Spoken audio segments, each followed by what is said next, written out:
Vamos a ver enseguida qué características tiene y cómo se llega a la solución de la ecuación diferencial de la consolidación unidimensional de los suelos que encontró Terzaghi. Vamos a partir de analizar el exceso de presión de poro en función de la profundidad en un estrato de suelo compresible que se encuentra en medio de dos capas de suelo permeable, por ejemplo una grava o una arena. Cuando se coloca un incremento de presión en un tiempo inicial igual a cero, todo el incremento de presiones se transmite inicialmente a las partículas de agua, con lo que el incremento de esfuerzo total inicial es exactamente igual al incremento de la presión de poro en exceso en un tiempo igual a cero. Observando la ecuación diferencial de la consolidación que determinamos en el video anterior, vemos nosotros que esta ecuación diferencial debe de ser su solución. Hay que recordar que la solución de una ecuación diferencial es una función libre de derivadas. Su solución debe de ser una función que me dé el exceso de presión de poro en función de la profundidad z y del tiempo t. Con esto que acabo de mencionar, dado que el incremento de esfuerzo total inicial es el exceso de presión de poro para todo valor de z, podemos tener la primer condición de frontera, es decir, el incremento de presión de poro o la presión de poro en exceso es para todo valor de z en un tiempo t igual a 0 igual al incremento de esfuerzo total. Conforme va avanzando el tiempo, veremos nosotros que rápidamente el agua que está cerca de la superficie ya no tiene confinamiento y puede fluir de una manera libre, por lo que el incremento de presión de poro en la frontera, aquí y acá, ya se vuelve cero. Es decir, ya toda la presión de poro en exceso que hay cerca de estas fronteras impermeables muy rápidamente se disipa por completo. Sin embargo, en los puntos lejanos, este incremento de presión de poro va a irse disipando poco a poco conforme va pasando el tiempo. Al principio, el incremento de presión de poro se disipa en las fronteras, pero en los puntos más lejanos todavía no alcanza a disiparse. Conforme va pasando el tiempo, este incremento de presión de poro se va disipando cada vez más hasta que en un tiempo muy grande se disipa por completo y ya no tendremos un incremento de presión de poro o el incremento de presión de poro va a ser cero. De tal forma que en este punto, cuando z es igual a 0,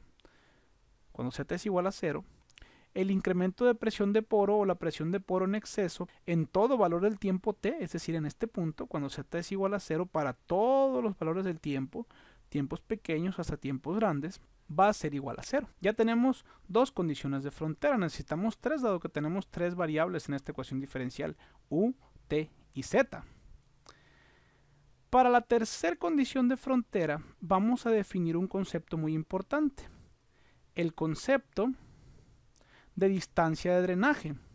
Esta distancia de drenaje es la distancia más larga que una partícula de agua recorre para abandonar este estrato de suelo compresible. Cuando tenemos drenaje en ambas capas del suelo, pues la altura de drenaje o distancia de drenaje va a ser la mitad del espesor total, de tal forma que la distancia que hay de aquí hasta acá en un estrato doblemente drenado como este va a ser 2 veces HDR. Volviendo a esta gráfica donde vemos cómo varía el exceso de presión de poro conforme va pasando el tiempo, en este punto, cuando Z es 2 HDR, entonces el exceso de presión de poro para Z es 2 HDR en cualquier tiempo también se vuelve cero, como podemos verlo aquí. Con estas tres condiciones de frontera o condiciones iniciales, nosotros pasamos enseguida a aplicar el método de series de Fourier para llegar a esta solución que vemos aquí. Esta solución quizá pueda parecer un tanto aparatosa, pero es bastante sencilla. N es simplemente un contador que lo vamos a llevar de 0 hasta infinito para realizar una suma en la que tenemos como variables z, la longitud de drenaje y este factor que se le conoce como factor tiempo. Hay tres variables principales que nosotros queremos encontrar en la solución de la ecuación diferencial de la consolidación. tiempo, profundidad y presión de poro en exceso. Vamos a buscar valores de estas tres variables que estén normalizados de tal forma que no tengan unidades y así lo podamos aplicar a cualquier problema de consolidación.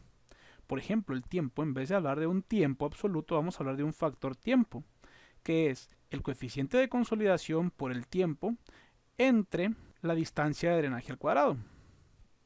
La profundidad la vamos a normalizar con la distancia de drenaje, Z entre dr, y también va a quedar adimensional. Y la presión de poro en exceso la vamos a normalizar con el incremento de esfuerzo total. Esta solución, si la presentamos de manera gráfica, la vemos aquí, en la que aquí tenemos la profundidad normalizada con la distancia de drenaje. En este eje tenemos un factor nuevo que se conoce como grado de consolidación. El grado de consolidación es simplemente el cambio de presión de poro con respecto a la presión de poro inicial. Y vamos a tener una gráfica para diferentes valores del factor tiempo. Conforme el tiempo va avanzando, la presión de poro en exceso se va disipando, de tal forma que para un tiempo muy grande, la presión de poro en exceso se vuelve cero. Al igual que esta solución que tenemos aquí, también podemos ver la solución de la ecuación diferencial de la consolidación con esta gráfica en la que vemos el grado de consolidación en función del factor tiempo. Y podemos ver para diferentes valores de este grado de consolidación cuál es el valor del factor tiempo. El factor tiempo teóricamente va desde 0 hasta infinito y aquí lo podemos ver desde 0 hasta 90%. Con estas gráficas, esta y esta, nosotros podemos encontrar valores de exceso de presión de poro, asentamientos y todo lo concerniente al fenómeno de la consolidación para suelos caracterizados con el coeficiente de consolidación CB. En siguientes videos tutoriales vamos a ver cómo aplicar esta solución de la ecuación diferencial de la consolidación unidimensional de los suelos en problemas prácticos.